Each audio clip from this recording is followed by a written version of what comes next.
আসসালামু আলাইকুম। মত প্রকাশ টিভিতে সকলকে স্বাগত জানাচ্ছি। আমি মোহাম্মদ ইকবাল হোসেন।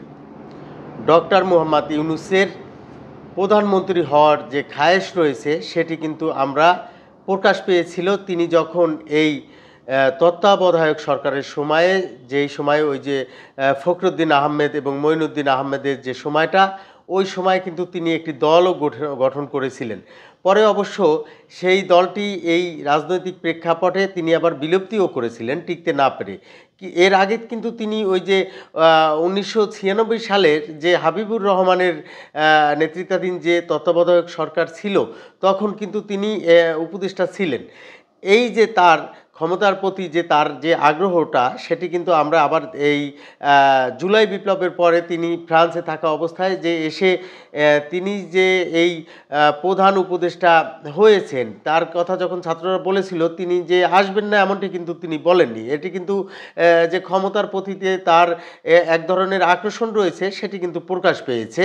আর তিনি প্রধানমন্ত্রী যে হতে চান সেটি কিন্তু নির্বাচিত সরকারের প্রধানমন্ত্রী হতে চান, আর এই কারণেই কিন্তু তিনি দল গঠন করেছিলেন। কিন্তু সেই বিষয়টি এখন পিছনে পড়লেও নতুন করে তার এই প্রধানমন্ত্রী হওয়ার খায়েশ রয়েছে কিনা, নির্বাচিত সরকারের প্রধানমন্ত্রী হওয়ার খায়েশ রয়েছে কিনা, সেটি কিন্তু এখনো স্পষ্ট নয়। তবে আমরা এই ২৯ মার্চ সার্জিস আলম, যিনি এই এনসিপির উত্তরাঞ্চলের মুখ্য সংগঠক, এই সার্জিস আলম কিন্তু তার ভেরিফাইড ফেসবুক পেজে যেই কথাটি লিখেছেন, তাতে কিন্তু আবার ঘুরে ফিরে সেই কথা চলে আসে। তিনি লিখেছেন যে প্রধান উপদেষ্টা ডক্টর মোহাম্মদ ইউনূসকে ৫ বছরের জন্য বাংলাদেশের একটি নির্বাচিত সরকারের প্রধানমন্ত্রী হিসাবে পাওয়ার আকাঙ্ক্ষা আজীবন থাকবে।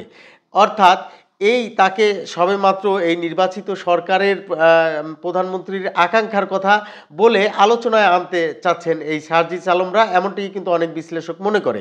কিন্তু এর পেছনে যেটি রয়েছে যে ডক্টর মোহাম্মদ ইউনূস তিনি কিন্তু নোবেল বিজয়ী, কিন্তু তিনি একবার উপদেষ্টা হয়েছেন, আবার তিনি প্রধান উপদেষ্টা হয়েছেন, কিন্তু সেটি তার নামের পেছনে কিন্তু নির্বাচিত সরকারের প্রধানমন্ত্রী, এই প্রধানমন্ত্রী শব্দটি কিন্তু যেহেতু তার নামের পেছনে এখনো লাগেনি, সেটি কিন্তু এক ধরনের শূন্যতা মনে করছেন অনেকেই। তো সেই শূন্যতা তার জায়গা থেকে এখন সেইটি পূরণের জন্য এখন এই যে এনসিপি বা জাতীয় নাগরিক পার্টি যে গঠন করা হয়েছে, তার পেছনে যে এই ডক্টর মোহাম্মদ ইউনূসের প্রত্যক্ষ এবং পরোক্ষ হাত রয়েছে, সেটি কিন্তু অনেকেই স্বীকার করেন। এবং প্রধান উপদেষ্টা ডক্টর মোহাম্মদ ইউনূস কিন্তু এই ছাত্রদের দলের যে আগ্রহ রয়েছে সেটি কিন্তু বিদেশি গণমাধ্যমে তিনি সাক্ষাৎকারেও তার কথায় ফুটে উঠেছিল। এখন প্রশ্নটা হলো যে এই যে এনসিপি যে দলটি রয়েছে, আবার তারা যেই কথা বলে যে টেকনিক প্রয়োগ করে তারা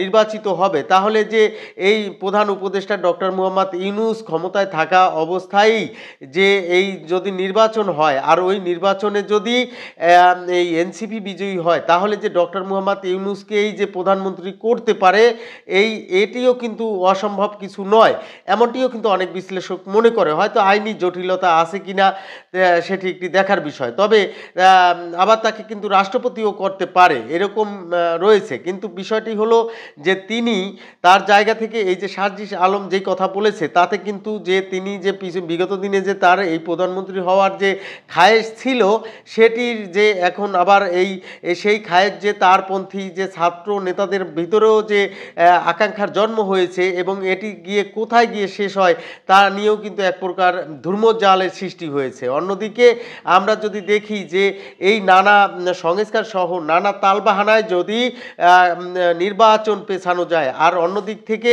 আমরা দেখেছি যে সরকারি কর্মকর্তাদের সাথে মিটিং করে বৈঠক করে তোপের মুখে পড়েছিলেন কিন্তু এই সার্জিস আলম। আর স্থানীয় সরকার মন্ত্রণালয় রয়েছে কিন্তু সেই ছাত্রদের এই প্রতিনিধি, অন্যদিকে জনপ্রতিনিধিদেরকে করা হয়েছে হয়েছে অপসারণ, অর্থাৎ এখন যেই এই স্থানীয় সরকার মন্ত্রণালয়ের মাধ্যমে এই গ্রাম থেকে পাড়া মহল্লায় মানুষদের সাথে যে কানেক্ট হওয়ার যে মাধ্যমটি, সেটি সরাসরি ছাত্রদের হাতেই কিন্তু রয়ে গেছে। এই আসিফ মাহমুদ সজীব ভুঁইয়া তিনি ছাত্র প্রতিনিধি থেকে উপদেষ্টা হয়েছেন এবং তিনি যেহেতু এই মন্ত্রণালয়টির এই দায়িত্ব রয়েছেন, সেই থেকে কিন্তু এই ডক্টর মোহাম্মদ ইউনূস যেহেতু আবার অন্তর্বর্তী সরকারের প্রধান, সেহেতু এই সরাসরি মানুষের সাথে কানেক্ট হওয়ার একটি মাধ্যম রয়েছে এই ডক্টর মোহাম্মদ ইউনূসের হাতে, আর সেই মাধ্যমের বাহক হয়েছে এই আসিফ মাহমুদ সজীব ভুঁইয়া, আর সেই সুবিধা ভোগকারী হয়েছে এই এনসিপি বা ছাত্রদের দল। সেটি কিন্তু এখন অনেক আলোচনায় উঠে আসছে। তো বিষয়টি হলো এইরকম যে যদি এই খায়েশ প্রধান উপদেষ্টা ডক্টর মোহাম্মদ ইউনূসের থেকে থাকে, তাহলে সেটি যে বাস্তবায়ন করাও যে বেশি একটা দূরের পথ নয়, কারণ এই অলরেডি মামলা হামলার জর্জরিত হয়ে এবং আত্মগোপনে থেকে আওয়ামী লীগ মাঠ ছাড়া হয়ে গেছে। আর 5 আগস্টের পরে যেই ঘটনাগুলো ঘটেছে তাতে করে যদি বিএনপির উপরে এখন এই ডক্টর মোহাম্মদ ইউনূস বাঁকা দৃষ্টি ফেলে, তাহলে কিন্তু দেখা যাবে যে বিএনপির নেতাকর্মীদেরকেও যদি এই আওয়ামী লীগের মতো একদিকে আন্দোলন রাজপথে এনসিপি দিয়ে বা ছাত্রদের দল দিয়ে, অন্য দিক থেকে ধরপাকড়, এবং যেহেতু ক্ষমতায় রয়েছে ডক্টর মোহাম্মদ ইউনূস এবং ছাত্রদের প্রতিনিধি যেহেতু উপদেষ্টা রয়েছেন, সেহেতু এই বিষয়টি যে বেশি একটি দুষ্কর নয় সেটি কিন্তু অনেক আলোচক মনে করে।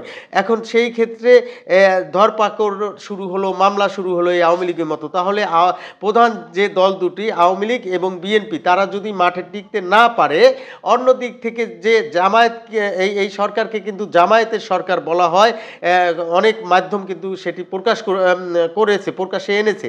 এখন এই সরকার যদি আবার জামায়াতের সরকার হয়, তো জামায়াতের ডানায় ভর করে এবং এনসিপিকে কাজে লাগিয়ে ডক্টর মোহাম্মদ ইউনূস যে প্রধানমন্ত্রীও হতে পারে এবং সেটি নির্বাচিত সরকারের প্রধানমন্ত্রীও হতে পারে, সেটি যে বেশি একটি দূরের পথ নয়, তাও কিন্তু অনেকেই মনে করেন। এখন সেই দিক থেকে সার্জিস আলমের মাধ্যমে কিন্তু এই যে কথাগুলো যে আস্তে আস্তে ওঠা হচ্ছে, অর্থাৎ এই কথাকে আস্তে আস্তে সাধারণ মানুষের ভিতরে সহ্য করিয়ে নেওয়াটাও এই কথার একটি মাধ্যম হতে পারে বা একটি পেছনের নেপথ্যের সূত্র হতে পারে, এমনটিও অনেকে মনে করছে। কেননা যদি এই আস্তে আস্তে ডক্টর মোহাম্মদ ইউনূসের নামের সাথে নির্বাচিত প্রধানমন্ত্রী এটি বলতে বলতে মানুষের সেটি সহ্য হয়ে যাবে এক সময়।